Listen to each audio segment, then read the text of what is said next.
Well, hey folks, in this video we're going to talk about, are you arming the disc? And is that a good thing? Well, you're going to have to wait till after the intro to find out. Let's talk about it.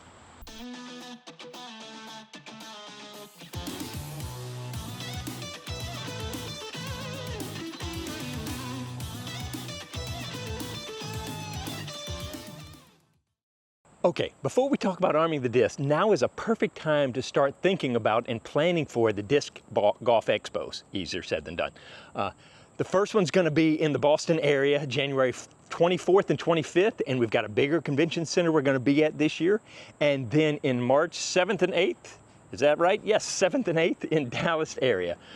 And the thing is, guys, we are making these bigger and better every year. Ben Kinney is bringing me along to help facilitate some of this stuff, and we're trying to make this the best experience for you as possible. And so we'd love for all y'all to come out, because it's just going to be amazing. We're going to do more stuff, more things. Hopefully it's going to be a great value for you to come out there. So I'd love for you to go ahead and start planning to come join me and this great expo at the beginning of the year. So there you go. There's my little advertisement for today. All right, let's talk about arming the disc. Okay, so I was out helping my buddy Zach work on his forehand flick, his flick putt. And I've actually got a group of guys around here that I play a good bit with that like to flick putt, kind of like me. I've got a little bit of influence there, but one of the reasons why we like to do it is because if you've got a wooded course where there are trees and obstacles within circle one, you're always needing to kind of get around stuff. And having that flick putt comes in so handy. And it comes in real handy for the approach shots as well. But one of the things that we were noticing with Zach, he was struggling a little bit. And one of the things we talked about with Zach was if he was missing, a lot of times it was either hitting the cage or going by at an angle and taking off rolling. And as we practiced and threw back and forth and let him show me what was going on, one of the things I noticed was that he was arming the disc versus spinning the disc. And what do I mean by that? Okay. I almost tried to do this left-handed like I was Zach. Like that's gonna happen. All right, so what we found out was that he was coming along and he was throwing and he was dragging his arm through here. And he was pulling the disc in. Does that make sense? He's pulling the disc in. Instead, and he's using his arm to generate the angle and the line, but he's not really spinning the disc, he's arming it. And so what I had him start working on, I eventually got him where I had him put a tree right here, and all he could do is throw from back here, and he had to spin the disc. Well, that was a great shot. He had to spin it. I'm trying to over-exaggerate it, but spin it like a whip. So he's trying to do this. And what that did is it got in his mind that the spin is more important than the arm. Do you hear me on that? The spin is what's going to hold that disc and give it the flight you want. Whereas if you're just arming the disc, using your arm as a lever, it's dragging it in the direction you want to go, but it doesn't have the spin to hold that proper flight to it. And a lot of times you'd see as this, especially got a little bit farther out, came out wobbly, and it would be dragging over harder. He's thinking in his mind, because he can visualize the shots coming around like this and hitting the basket, but because he's not imparting that spin that's holding it here and having a spin. Let me grab a disc. Because he's not imparting the spin so that it's got that gyroscopic stability to it, it's diving early and it's diving harder so that when he's hitting the basket or the ground, it's hitting on edge.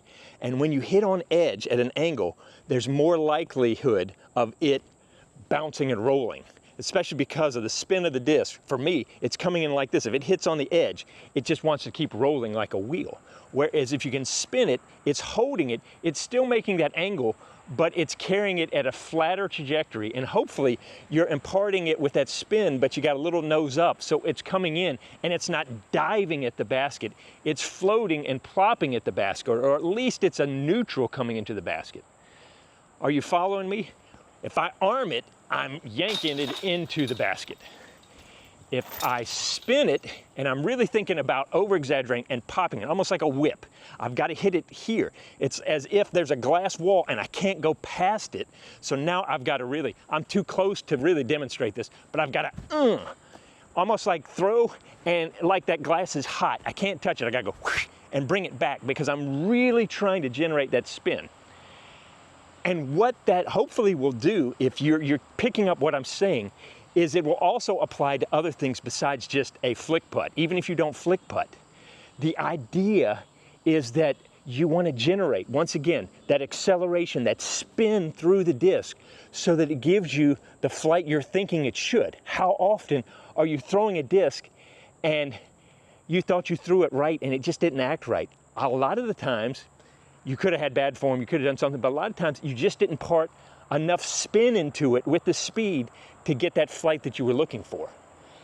And so the spin is so important, and that's why if you arm it, this big lever is bringing it around, but it's not creating that quick timing, that pinpoint bzzz, as it comes out of your hand. It's floating through the pool instead of zipping through the pool. Are we picking up on that? Do you see why that's so important? All right, let me grab the disc. This effect will become more noticeable the farther away you get. Because let's face it, 10 feet in, you don't see it as much. But what happens the farther out you get, and if you start arming it, and this is kind of what Zach was struggling with. If I do this, you see how the disc wants to dive. It doesn't have that spin, that gyrational pull to pull it back to flat. It's just going, whereas if I can spin it, you see how it's wanting to hold that and have that nice crisp spin around. And so this is a great thing. I have people put a barrier so that the hand can't follow through, because what's happening is instead of their popping and hitting that pivotal spin point right here, they're dragging through.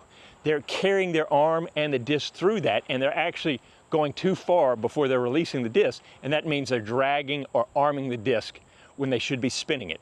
So I will have a barrier to keep them where they cannot follow through, to help them keep it right here. So now let's say that's my barrier right there. I've got to kind of pop around it.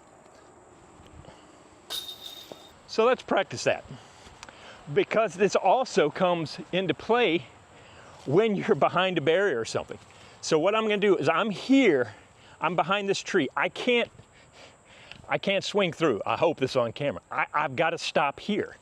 But what I can do is I can spin the disc. Ooh, overcompensated. Let's try it again. I can spin the disc. I can spin the disc. I knew I missed that one. Spin the disc. This is great practice, putting something that's going to stop you from overdoing it, dragging through, and working on getting that nice crisp release. It's just one part of the equation, but I thought this was, as we talked about, he kind of got the idea of how important spin was, not only in putting, but in throwing, is you want to get that crisp spin. And so if you find yourself, I know from my struggles, or I try to arm my forehands, especially when I'm trying to throw farther. And you'll hear the pros talk about it.